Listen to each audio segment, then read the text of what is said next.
Vamos a mais uma edição do Sem Falta com o áudio-árbitro Pedro Henriques. Pedro, se de novo bem-vindo. Vamos olhar para o trabalho do árbitro David Massa, juiz que esteve no comando deste encontro entre o Borussia Dortmund e o Sporting, segunda mão do play-off de acesso aos oitavos de final da Liga dos Campeões. Terminou empatado, um jogo sem golos, com também, Pedro, poucos lances, tanto que uma primeira parte sem qualquer incidente. Portanto, vamos já diretamente para o segundo tempo e para o primeiro lance que tu destacas, que é ao minuto 56, o penalti que foi atribuído ao Borussia Dortmund. Exatamente, e o penalti é bem assinalado, o árbitro assinalou, depois esteve à espera da confirmação do vídeo-árbitro, porque é aquele lance típico em que um guarda-redes, ao sair-se na tentativa de tirar a bola ao seu adversário, neste caso o adversário, o 27, o ADMI, aqui a questão era se realmente tinha havido infração ou não. E depois, com as diversas repetições, e eles deram bastantes, percebe-se que o Rui Silva, como sai a deslizar e não consegue parar o movimento, é o joelho direito da perna direita que vai levantada, a perna esquerda vai no chão e a perna direita vai muito levantada, e ele com o joelho direito acaba por tocar, e quando digo tocar, derrubar, sobretudo ali a zona acima do pé esquerdo, entre o tornozelo e a parte do gêmeo, portanto a perna já do jogador do 27. E é isso que faz com que realmente o jogador do Dortmund acabe por ser derrubado e cair, e portanto é um penalti bem assinalado. Uma coisa muitas vezes é os jogadores guarda-redes fazerem a mancha e ficarem, digamos, quase que parados, quando saem a deslizar, porque ele vem interceptar a trajetória do jogador do Dortmund. O risco que se corre é não parando, ou realmente consegues ir com as mãos, tiras a bola e depois o contacto que acontece a seguir é mais aceitável, ou se não tocas com as mãos sobretudo, mesmo depois haja ali um contacto de bola, como parece que acabou por haver no pé esquerdo, corres o risco de, nesse deslize, não parares o movimento e acabares mesmo por derrubar. Por isso é que os avançados, aqueles que estão habituados a jogar à frente, mais do que saltar, e nós, assim, de repente lembrei-me até de um lance possível, de um penalti, que foi até do Benfica-Barcelona, se não estou em erro, já não me recordo qual foi o jogador do Benfica que saltou por cima do guarda-redes, e eu percebo, o instinto de defesa é tu saltares para não te magoares, mas um avançado nestas situações, o melhor é ficar, entre aspas, com os pés no chão, porque o guarda-redes, ao sair a utilizar, a probabilidade que tem de levá-lo, de varrê-lo e de ser infração, porque é mesmo isso que diz a lei, é bastante grande. Resumindo e concluindo, e é o mais irrelevante e importante, no meu ponto de vista, o penalti é muito bem assinalado. E avançamos mais 2 minutos, ou seja, para a cobrança do próprio penalti, defendido por Rui Silva. Exato. No teu entender aqui, queres olhar mais para o aspecto técnico do guarda-redes do Sporting, sim, que fez tudo bem para assegurar esta defesa. Não, aqui a questão que se coloca é que houve uma alteração da lei nesta perspectiva do pontapé de penalti.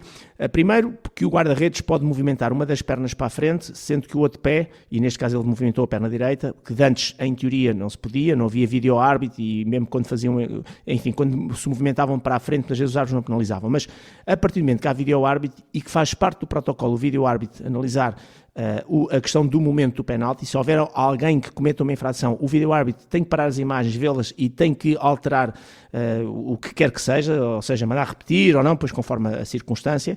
Portanto, aqui já não é uma questão de uns intervêm ou não intervêm, é mesmo obrigatório intervir. E o que o vídeo-árbitro faz, para as pessoas perceberem, é no momento em que o penalti é batido, e neste caso porque foi defendido, porque se entrasse na baliza já não importa muito se o guarda-redes, qualquer que ele seja, cometa ou não uma infração, mas ele tem que parar a imagem por protocolo no momento em que o penalti está a ser batido, que o avançado toca, o jogador que executa toca na bola, e neste caso foi o número 9, o Guirassy, e tem que verificar se o guarda-redes tem pelo menos um dos pés em contato com a linha ou no enfiamento da linha, porque se tiver os dois pés para a frente, ele é obrigado, uma vez que o guarda-redes defendeu, a mandar repetir o penalti. Portanto, isto agora entrou mesmo no protocolo, não há, digamos, duas leituras, é só isto.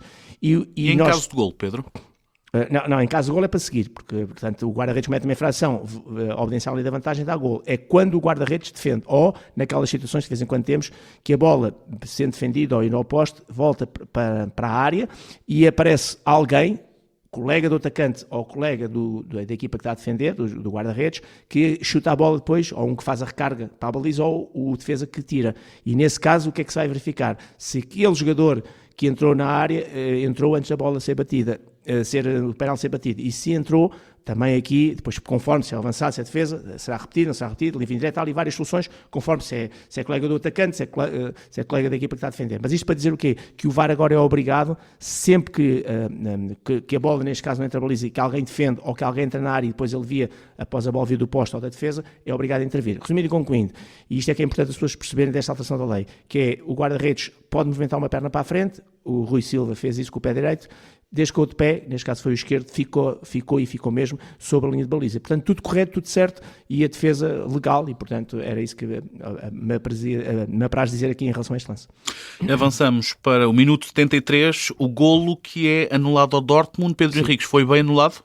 Foi bem anulado, achei estranho o VAR ter demorado tanto tempo para analisar, porque as próprias câmaras televisivas que normalmente estão no enfiamento a câmara de fora de jogo normalmente está ali no enfiamento, conforme o tipo de estádio, na zona da dita grande área, e a barreira, isto é, os jogadores estavam todos colocados mesmo sobre o limite da dita grande área, que é a área de penalti, o que até facilita por causa da linha. E o que nós nos apercebemos é que havia até mais do que um jogador em fora de jogo posicional, mas isso não conta para nada, é preciso que eles depois tomem parte ativa no jogo, e o 23, o americano, que foi ele que foi, digamos, fazer o golo e cabecear, no momento em que o seu colega, o 26, o Ryerson, bateu o pontapé livre, estava adentado em relação ao último adversário, portanto, o árbitro se sente muito bem a invalidar e depois o vídeo-árbitro a confirmar.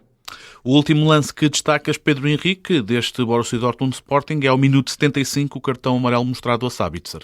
Sim, o árbitro deu lei da vantagem, tanto que nós não nos apercebemos, só vimos já na transmissão o árbitro a escrever e a guardar os cartões, e ficámos na dúvida, porque entanto o jogo prosseguiu, e depois o realizador aí teve muito bem, foi buscar o momento com a câmara em que realmente se via o árbitro a mostrar o cartão amarelo ao Sabitzer.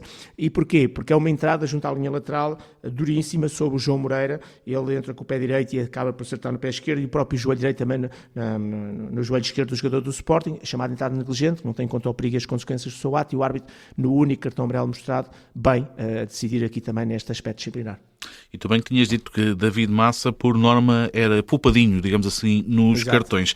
Analisados os lances, falta a nota, Pedro Henriques. David Massa passa na tua análise? Sim, nota claramente positiva. O jogo foi fácil, o árbitro também teve esse mérito, também foi fácil pelo contexto, não havendo golos.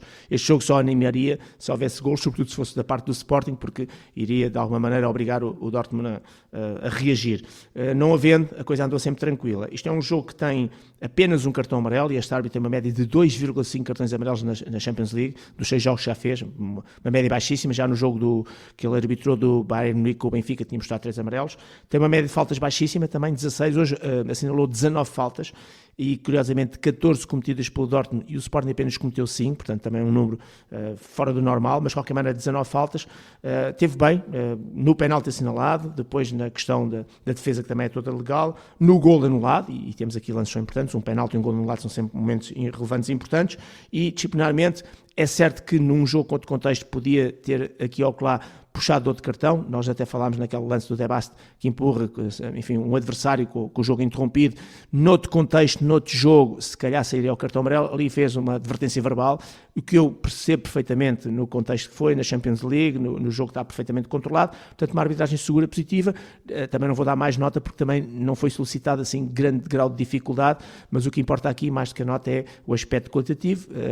Uma arbitragem positiva de Champions League, no momento que são momentos decisivos, estamos num play-off, e portanto todas as arbitragens positivas são boas para que os jogos se definam nos aspectos técnico-táticos e não nos erros de arbitragem. Foi o caso, boa arbitragem, penalti bem assinalado, golo bem anulado, e portanto isto é o essencial deste jogo. E em termos de nota, então?